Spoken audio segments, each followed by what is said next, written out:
Hola, bienvenidos un día más a Cultéate. Como ya os adelanté la semana pasada, vamos a cambiar un poquito el tema de los vídeos y vamos a pasar a hablar de los diagnósticos. Ya os comenté en vídeos anteriores que el diagnóstico tiene que ser realizado por un especialista, siguiendo una serie de pautas y criterios, y vamos a empezar a hablar de algunos de los sistemas de evaluación que se siguen hoy en día para diagnosticar el TEA. Vale, nada, espero que os guste esta nueva sección y empezamos. Para empezar vamos a hablar de Ángel Riviere. Ángel Riviere fue un psicólogo y científico cognitivo, además de catedrático de la Universidad Autónoma de Madrid, que dedicó su vida profesional, su estudio al autismo. Entonces, lo que hizo Ángel Riviere fue idear un inventario que él llamó IDEA, Inventario del Espectro Autista, basado en 4 dimensiones de análisis. Vale. Para esto es importante entender un poco cuál era su punto de vista.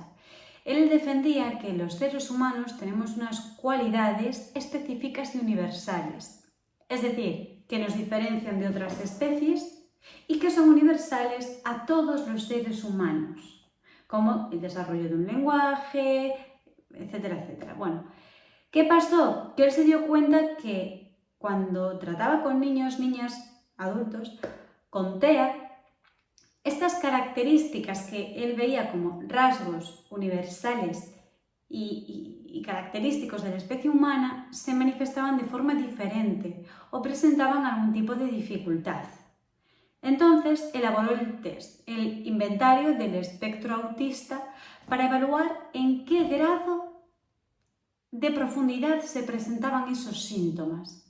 Y esto es importante porque cuando él ideó el inventario no lo hizo con intención de que sirviese para un diagnóstico diferencial, es decir, para decir si un niño o una niña tiene o no tiene autismo, sino lo ideó con 3 funciones. La primera,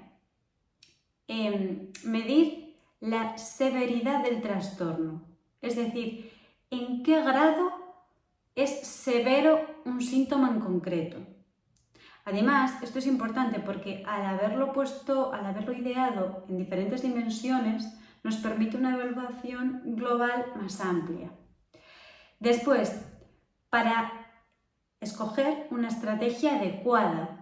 Si en una determinada área hemos obtenido una puntuación muy alta y en otra muy baja, pues centrar nuestra estrategia quizás en fomentar el área que según el cuestionario se ve más debilitada o más dificultada. Y tercero, para medir los progresos.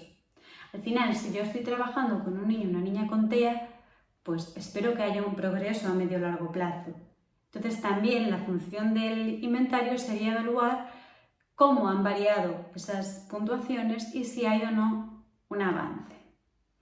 Vale, vamos a ver cuáles eran las 4 dimensiones en las que dividió los ítems y las puntuaciones.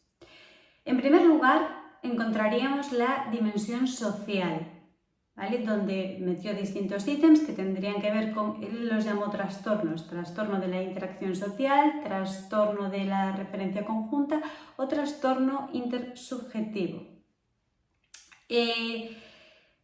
Esto conformaría lo que sería la primera dimensión. La segunda sería la dimensión de la comunicación y el lenguaje, que ya hemos visto en vídeos anteriores que es un área nuclear y principalmente afectada por el trastorno del espectro autista. Aquí englobo, por ejemplo, el trastorno del lenguaje expresivo, el trastorno del lenguaje receptivo o el trastorno de la comunicación. En la tercera área nos encontraríamos la dimensión de la anticipación y flexibilidad. Si recordáis, y si no os invito a verlos, también en otros vídeos tocamos el tema de los comportamientos repetitivos y restrictivos, es decir, esa flexibilidad, esa adaptación a los cambios y a los imprevistos, es lo que mediría Ángel Riviere en esta dimensión. De hecho, lo dividió en trastorno de la anticipación, trastorno de la flexibilidad y trastorno de la actividad, del sentido de la actividad. Vale. Y por último, en la última dimensión, sería la dimensión de la simbolización.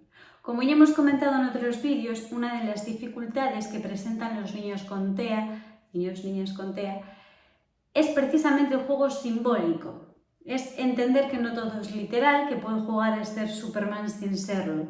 Pues ese juego simbólico, ese simbolismo, ya lo contempló Ángel Riviere en su inventario. Era la cuarta dimensión, ¿vale? Donde tendríamos, por ejemplo, el trastorno de la ficción, el trastorno de la imitación o el trastorno de la suspensión, ¿vale? Dicho esto, de todos modos os voy a dejar en la cajita de comentarios un enlace para que podáis ver el test y echarle un ojo porque, bueno, es muy interesante y para quien lo quiera ver, pues ahí os lo dejo. Por último, ¿qué vamos a decir? Los resultados. Cabe destacar que esto es un test, es un inventario que tiene que pasar un especialista que tenga unos ciertos conocimientos científicos, educativos, que sepa interpretar el comportamiento del niño, ¿vale? No es algo que podamos hacer nosotros alegremente sin un conocimiento previo, ¿vale? Sin una especialidad en ello. Entonces, los resultados.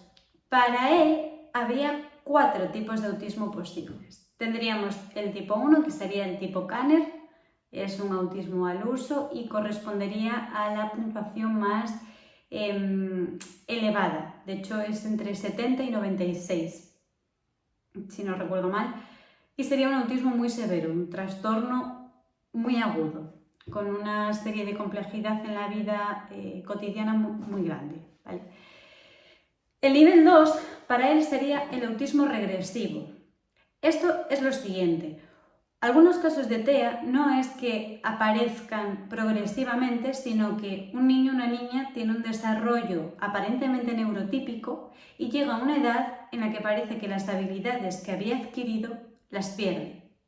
Se le olvidan las cosas. Esto es lo que Ángel Riviere llamó el autismo regresivo, ¿vale? Y sería el nivel 2. Que correspondería a una puntuación de entre 50 y 70. En el nivel 3 tendríamos el autismo de alto funcionamiento. Aquí hay cierta controversia entre los especialistas de si el nombre es correcto, si habría que buscar un nombre diferente porque da lugar a confusión. Bueno, el autismo de alto funcionamiento se refiere a aquel en el que la interferencia en la vida cotidiana es muchísimo menor que en los anteriores que hemos mencionado. Sí hay una adquisición en el lenguaje, Sin embargo, también hay una dificultad a la hora de relacionarse con su grupo de pares, por ejemplo, ¿vale? La puntuación sería de 40 a 50, ¿vale? Y por último, en el cuarto nivel, Ángel Riviere metió el síndrome de Asperger, cuya puntuación iría de 30 a 45 más o menos. Este es el más famoso quizás, ¿no? Es el que más le suena a todo el mundo, aquel en el que la interferencia es todavía menor, sí que se puede socializar, pero siempre va a tener unas ciertas limitaciones para la comunicación, para la empatía, para la interacción, pero bueno, es el nivel que menos dificultad presentaría. Y aquí, y ya para acabar, hay 2 conceptos en los que Riviere hizo bastante hincapié. El primero fue el tema de la mentalidad, que matizar que para él el objetivo último de la comunicación era poder compartir un trocito de nuestra mente, de la mente con la mente de otra persona y que se produjese así esa interacción. Y entrar en la mente de otra persona es algo que en muchas ocasiones a las personas que tienen TEA les puede suponer una dificultad y de ahí que ciertos comportamientos sean diferentes a cómo nosotros mismos lo haríamos. Y otra parte muy importante, y con esto ya acabamos, que es una reflexión que hizo Ángel Riviere y a mí me parece pues muy bonita e interesante, así que nada, la voy a compartir. Y es que él defendía que el estudio del autismo a lo largo de su vida y de su carrera le hizo darse cuenta de lo extraños que somos en realidad los seres humanos neurotípicos, ¿no? Entonces creía que estudiar el TEA era una forma inevitable de tener que estudiar lo que hoy conocemos como neurotípico, ¿no? Y la complejidad y lo extraños que podemos llegar a ser las personas normales, ¿vale? Así que nada, con esto me despido, espero que os haya gustado este vídeo y suscribíos, darle like y todas estas cosillas y nada más.